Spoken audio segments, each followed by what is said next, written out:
This is as much for you as a doula and becoming a better doula as it is for families to have better experiences. Finding autonomy, finding your voice, and being willing to stand up for what you want, what you believe in, and what the evidence and information supports is the best thing for everybody.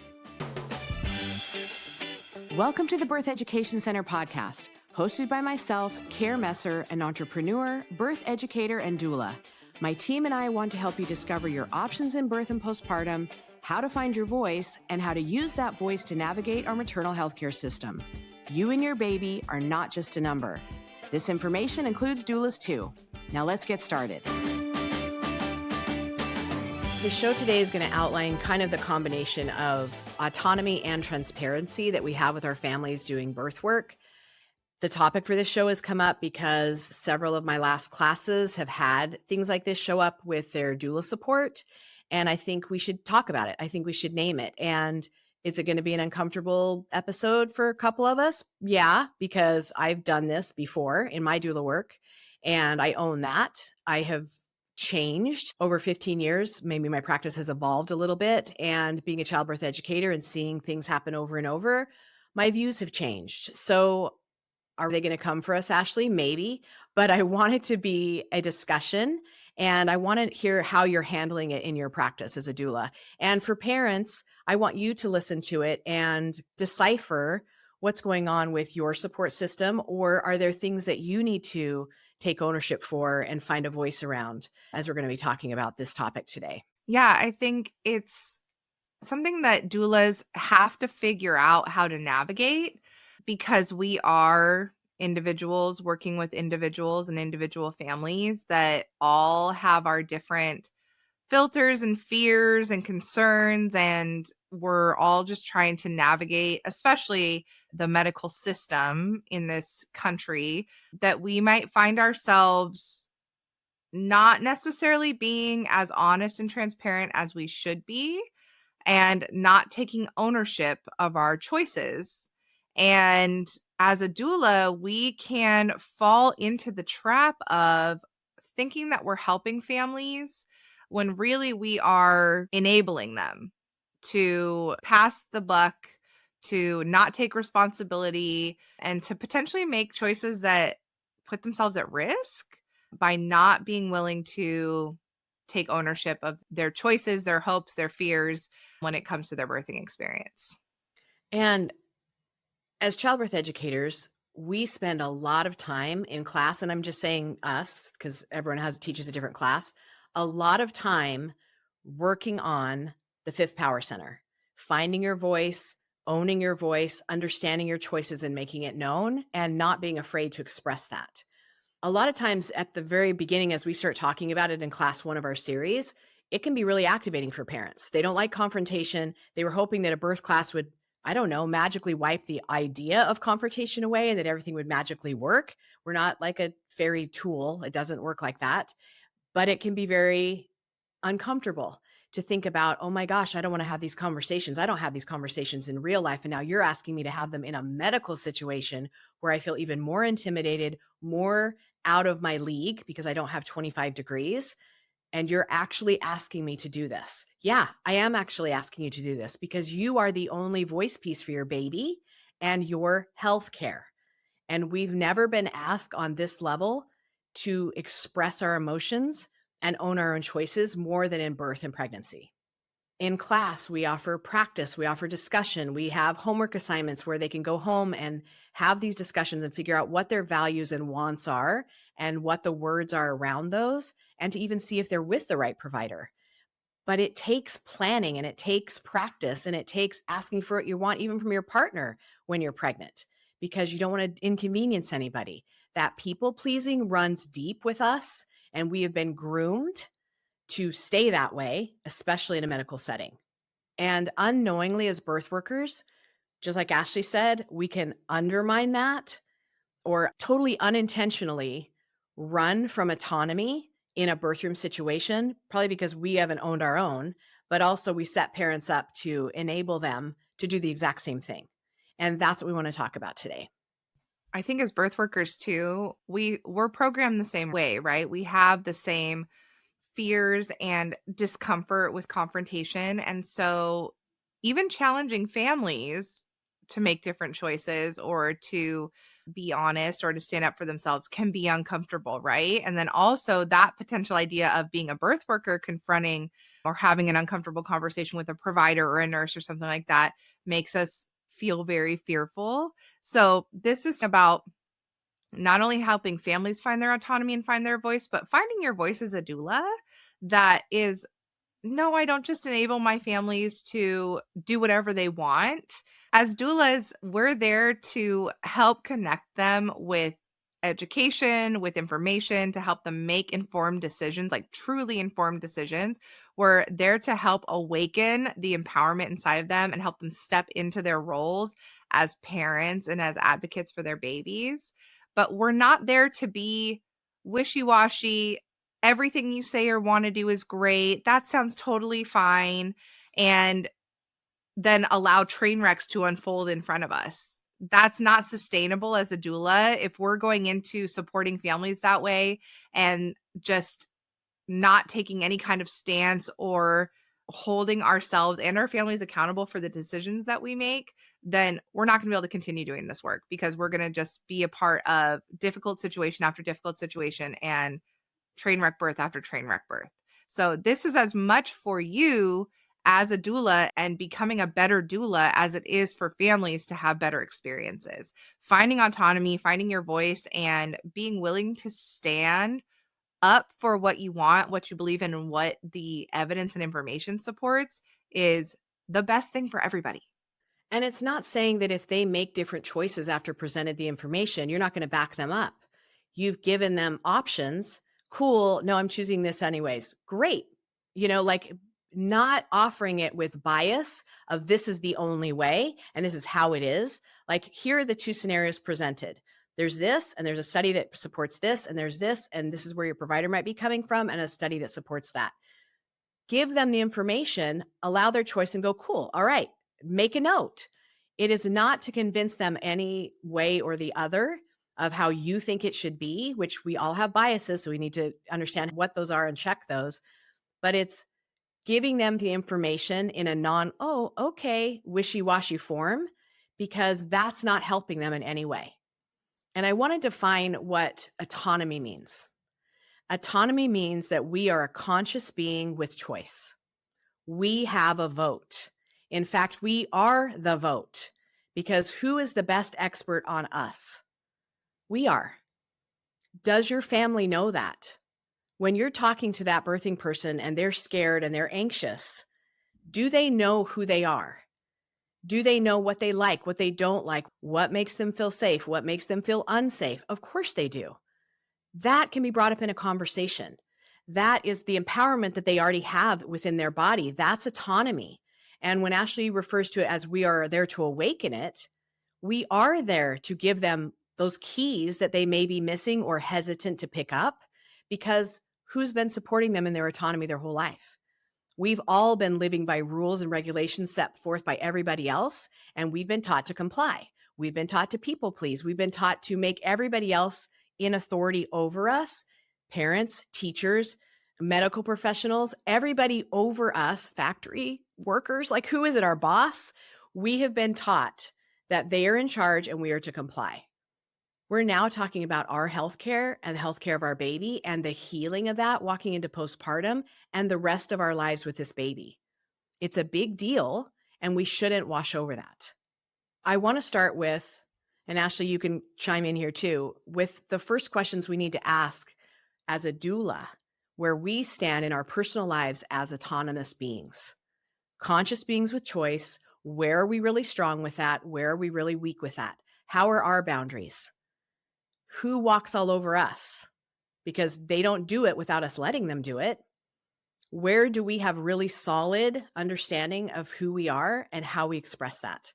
Because it's really hard to hand those keys to these parents that we're trying to support with their own empowerment if we don't have those practices going on in our lives.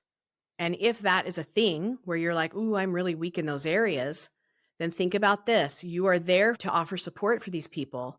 How are you going to advocate for them in the birth room if you see something pretty tragic going on that you need to speak up? You need to either give them a cue that they need to say something, or you say something because you're seeing it unfold in front of you. And a lot of us say we're not signing up to be advocates. We don't do that. However, as a human being to human being, are you going to watch something unfold and not say anything? Are you willing to do that? Does your family know that when they're hiring you? And how are you going to feel about that if you let that happen?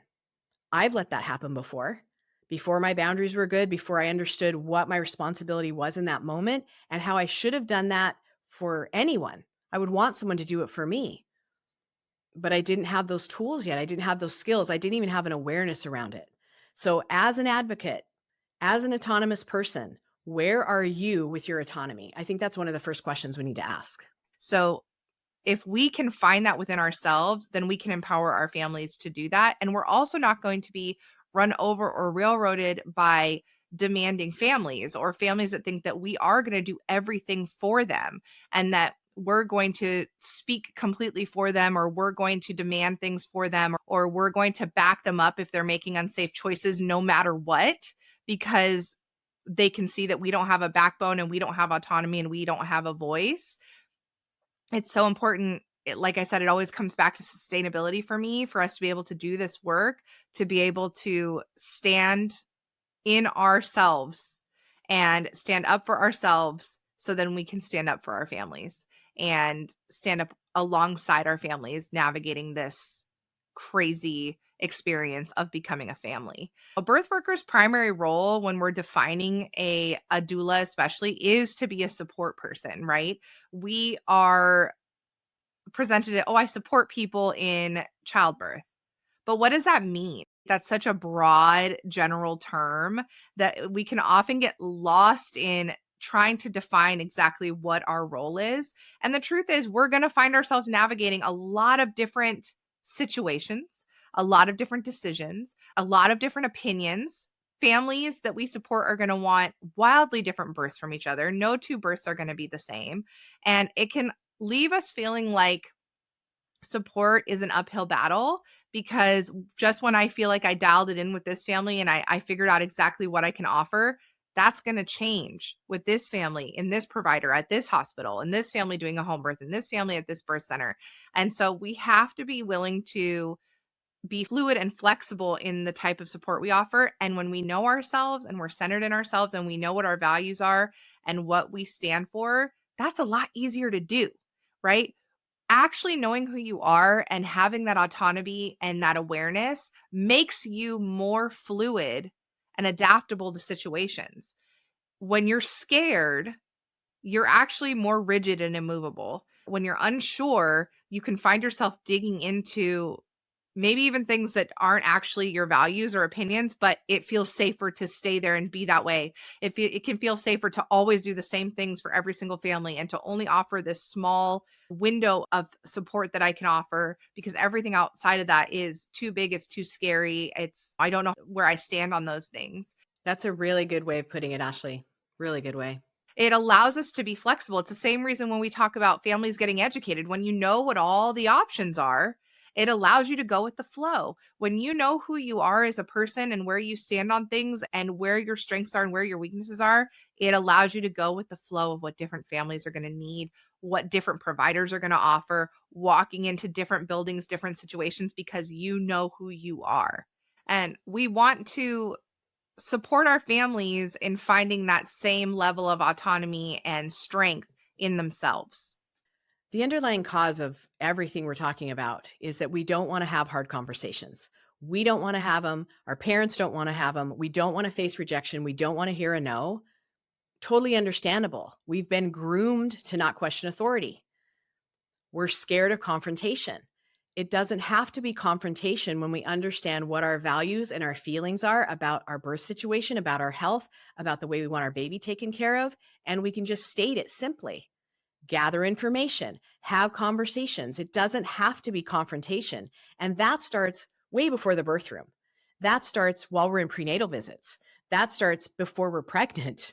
There's a lot of places that we can start working through this. So please pass this on to people that are thinking of having a baby earlier rather than later, because it is much easier if we start earlier. But now we're finding a pregnancy podcast, and now we found it. As a doula, we're kind of in the mix of, well, we've been supporting people fine. Have you? Are we? That's what we need to ask. That's what we need to question, because there's always room for improvement. There's always ways we can be more successful. There's always more ways we can hand more keys to our families so that they feel more prepared for all those situations that we know as birth workers are going to come up for them. Let's replace the thinking of, I have no control and I'm hiring a doula to advocate for me. I'm hiring a doula to be my mouthpiece. I'm hiring a doula to do what I'm too scared to do, which is confront, face rejection, and hear a no with the facts. I am the authority over my own body. I am the authority over my choices for this baby. I know what makes me feel safe. I know what makes me feel unsafe. And that's what I'm going to communicate and express to you. That's the facts. There's no ifs, ands, or buts with that. We are autonomous human beings with choice. We always have choice with everything. So that leads us to what we're all facing, especially here in America. And I feel like the other thing that Kara and I say every other episode is the system, the system, the system, the system. But it's true, right? We have this unique medical system here that is profit driven, that we have no national health care. We have no guaranteed healthcare in this country. And so the American medical system is uniquely terrible in the world. I'm not saying it's perfect other places, but we are the one place in the world where we can go bankrupt having a baby.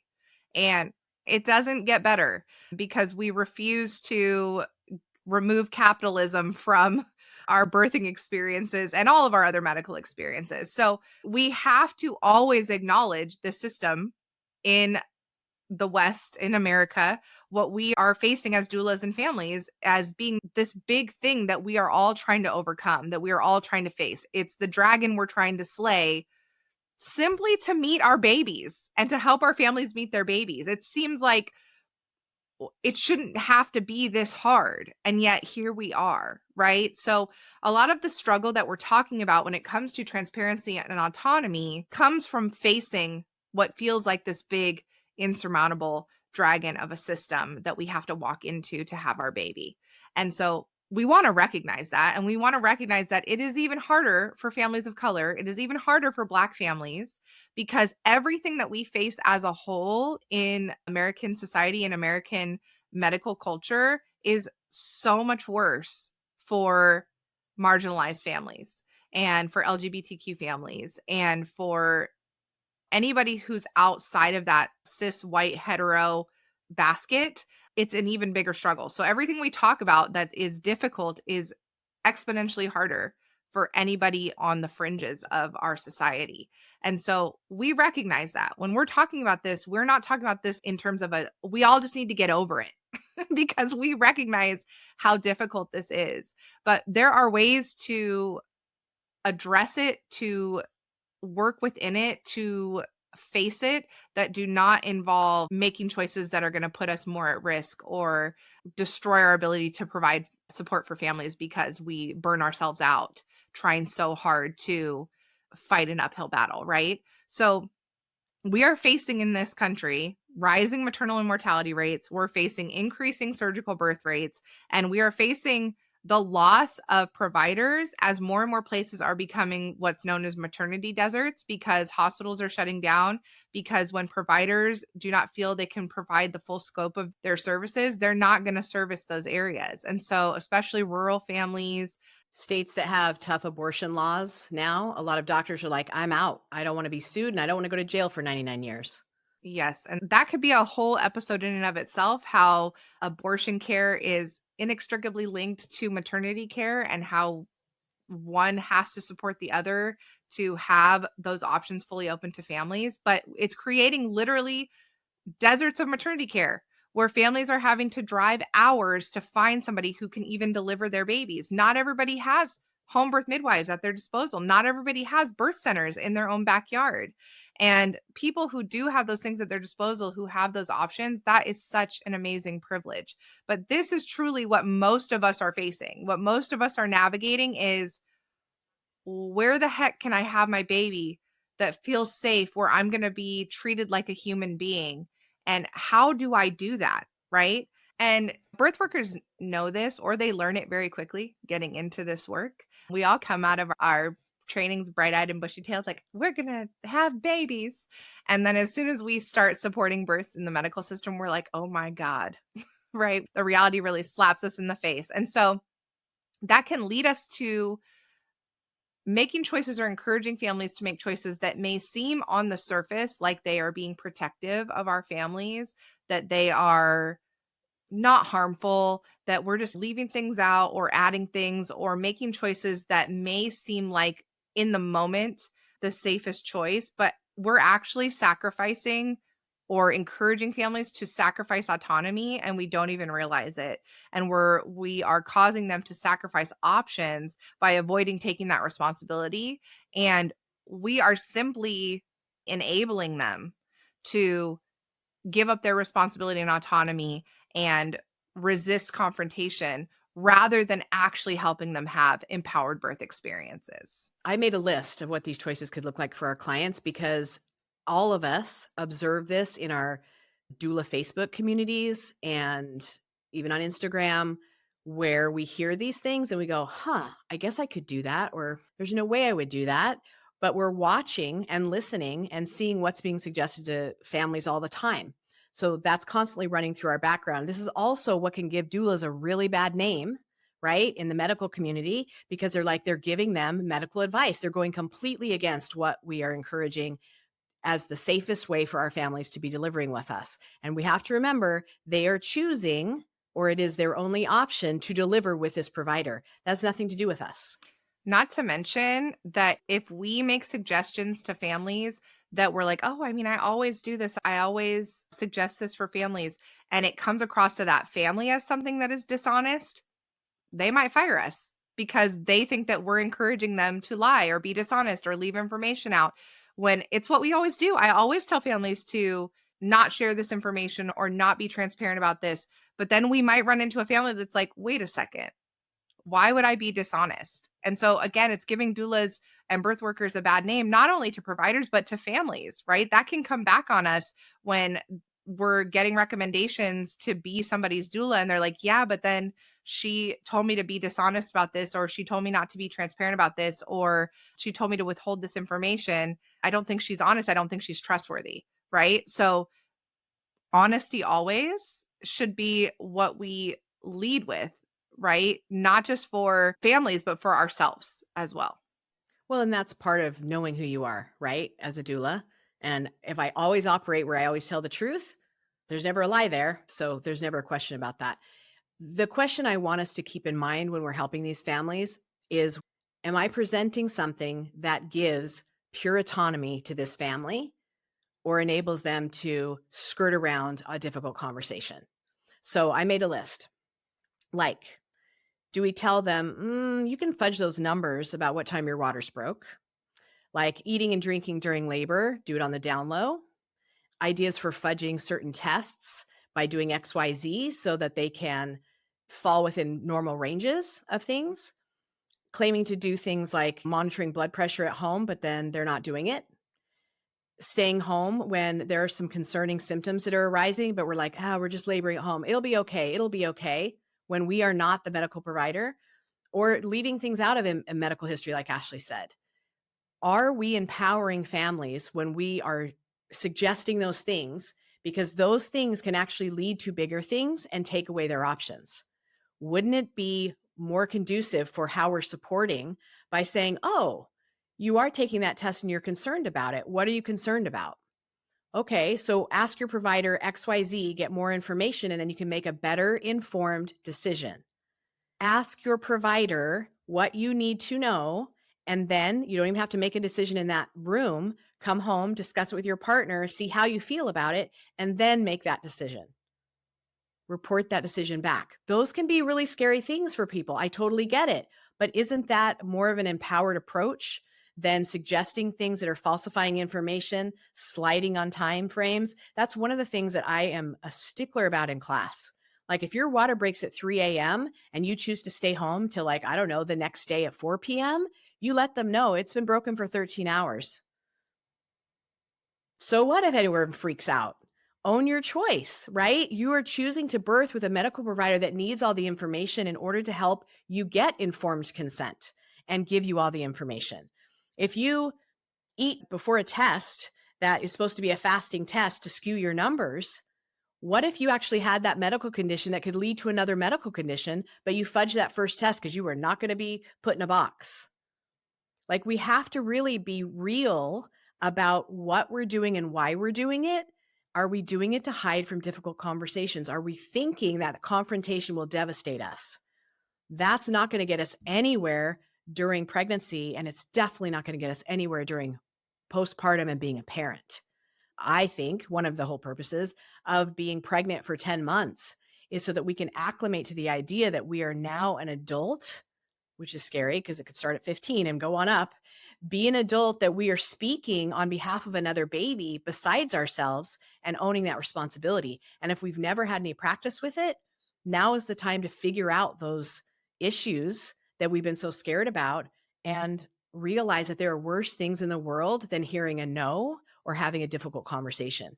And the more difficult conversations we have and the more we practice, the easier they get and the more we feel empowered in our own bodies and our own autonomy.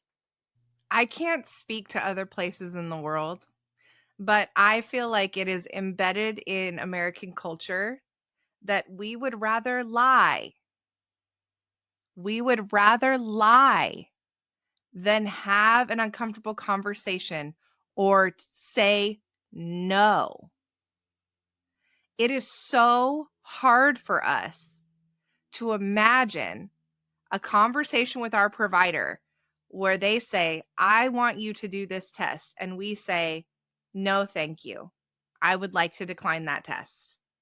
So we would say, okay, I'll go take the test. And then we don't, or we do something to fudge the numbers. Something that comes up specifically for me when I think about this that I will see recommended all over the internet is doulas telling people to do things to get a false result on the group B strep test, which is where they swab your nether regions at the end of pregnancy to see if you have this bacteria. And it's often very minimized by doulas as, oh, it's just this bacteria. It's no big deal. It doesn't do anything. And stick garlic in your vagina or clean with this antibacterial wash or do all these things before your test so that we can get a false result. Doulas, I need you to really think about the responsibility you would be taking on if that person actually has rampant group B strep bacteria and that baby ends up in the NICU with a group B strep infection because you told them to fake a result rather than walk into the hospital, even if they have a positive result, and say, I really don't want antibiotics. I'm not comfortable with that. I would prefer not to be treated. And take on the responsibility of what that would look like if they didn't. That's their responsibility.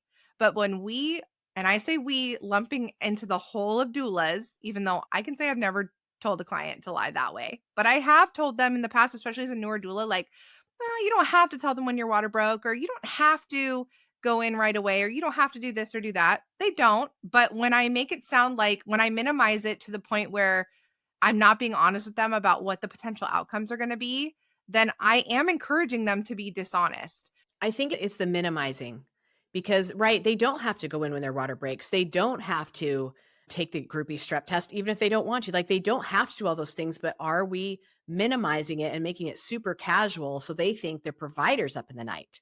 Because that's not transparent either, right? There are reasons we do those things. So just have the conversation about, oh, I understand that. And here's something else to look at. Let them make the decision themselves. Yeah, we have medical autonomy over our bodies, right? So we can refuse any procedure or test that we want to refuse. But instead, we would rather lie. We would rather lie. Even when it comes to our own healthcare, like, and the safety of our bodies and our babies, we'd rather lie than have that conversation. That's crazy. But at birthing, I get it because I've been that scared of the system in certain cases with doctors where it's just like, I agree to it knowing I will not do it. Yeah. But as doulas, we have to remember that we are taking unnecessary risks for ourselves, but not even for ourselves, like in our business. That is a huge part of it. But we're putting our clients at risk. And again, that minimizing it and making it seem like, oh, it's just not that big of a deal when things can snowball in maternity care, and refusing or faking one test can lead to all of these other interventions.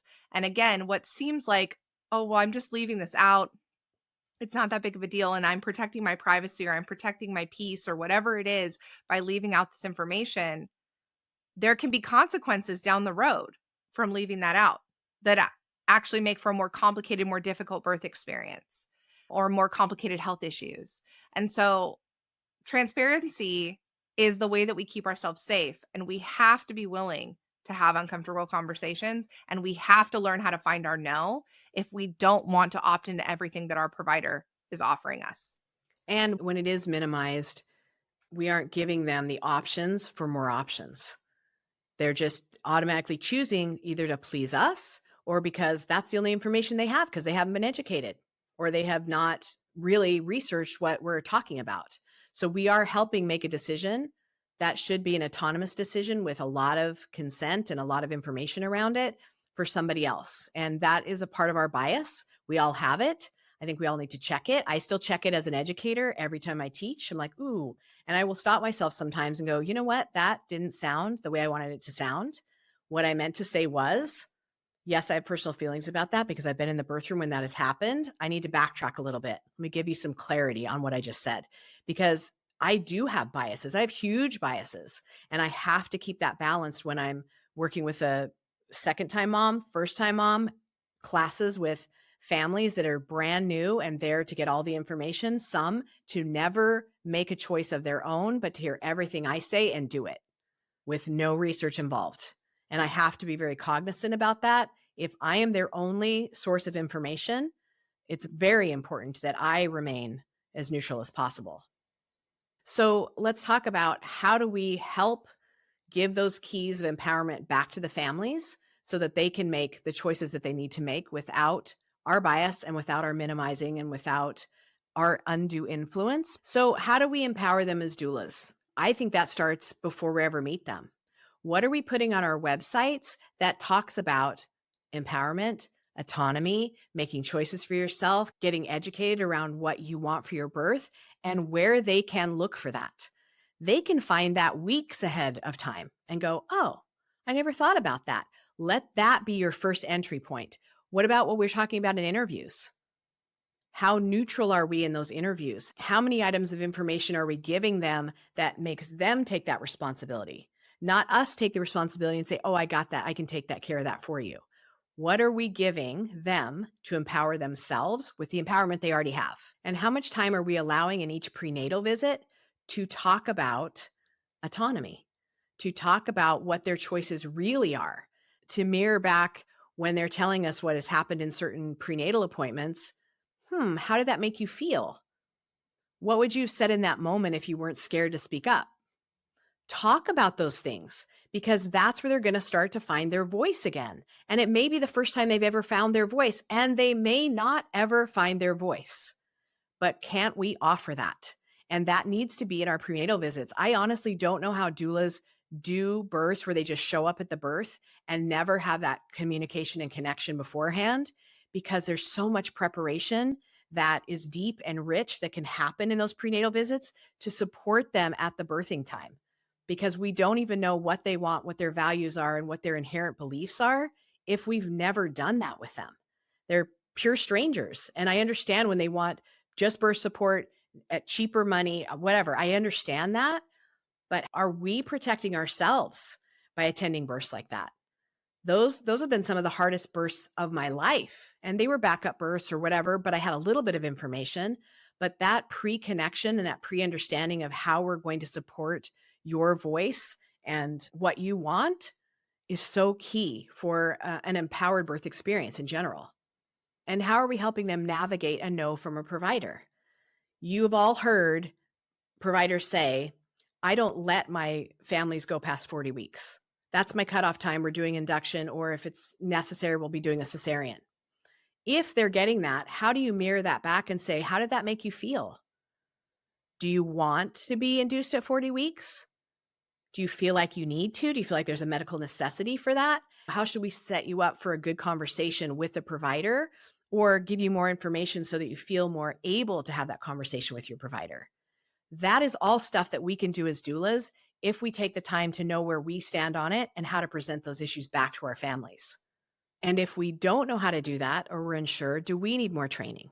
That's one of the reasons we're bringing Doula Tracy here in October to facilitate a training on advocacy, because a lot of us are unsure. And as doulas, when we come together and talk about what we do or don't do in our community and have a facilitator that specializes in this, lay out different scenarios, checking our biases where we are not working those kind of situations in our own lives and how we can present in a very neutral way to our families and not carry the whole burden of responsibility for advocacy, information, informed consent, informed refusal back home with us after this birth. It's going to make a huge difference in how we handle when things might not go the way the parent wanted them to go. But that's not our responsibility. Our responsibility is to lay out the tools and allow them to pick them up, but also remind them they're empowered to pick them up. They already have them. We're just helping to wake them up. What it comes back to is by making the change in how we approach our families and how we teach our families to approach their providers is we're actually going to be modeling and making change within the system that we want to see. Karen and I constantly see in different doula groups, and we hear in talking to doulas all of these conversations and frustrations about wanting providers to be accountable, about wanting providers to provide transparency and evidence for the different procedures that they're offering. But then at the same time, we see doulas discouraging their clients from being transparent, doulas not being transparent with their clients, encouraging dishonesty, encouraging not telling the truth, that we cannot create a cohesive birth team with us, our families, and their providers if we are all not being honest. Clients cannot make informed decisions and providers cannot provide informed consent. As Kara mentioned earlier, they cannot provide informed consent without all of the information. And if parents don't know what all of their options are because they're not being provided, because information is being left out of the conversation, then they don't actually have all of the choices. So in order to be the best type of birth worker, the best type of advocate, and really show up for our families, we have to be willing to have the hard conversations, both with our parents and encouraging our parents to have the hard conversation with their providers, because that is the only way that we're going to actually achieve the births that we want to have, that we're going to learn the things we need to learn to be the best doulas we can be by walking these paths with families and getting them ready for parenthood and ready to be those advocates for the rest of their children's lives. We have to be willing to show up honestly and encourage our families to show up honestly as well. 100%. And I know this is going to spark some conversation and some feelings. I want to talk about it because these are uncomfortable conversations. Let's have them. What is working for you in the birth room and with your prenatals, with your families? What hasn't worked for you? Like, we've all had those experiences where it was like, oh my gosh, we've seen it blow up in our faces, or a family feels a certain way about something we said when it was just misconstrued, right? Are we more clear with our words? Do we need to be more clear with our words? Coming back to how can I improve myself and my autonomy and my words around things so that I can help my families do the exact same thing with their providers. All right. Leave your comments down below and we will see you next week. Bye. Thanks for joining us today. And remember, it's your body, your choice, and finding your voice is your power. Be sure to subscribe to our YouTube channel, follow us in all the places, and go to birtheducationcenter.com for our blog and more online education classes. And we'll see you next week.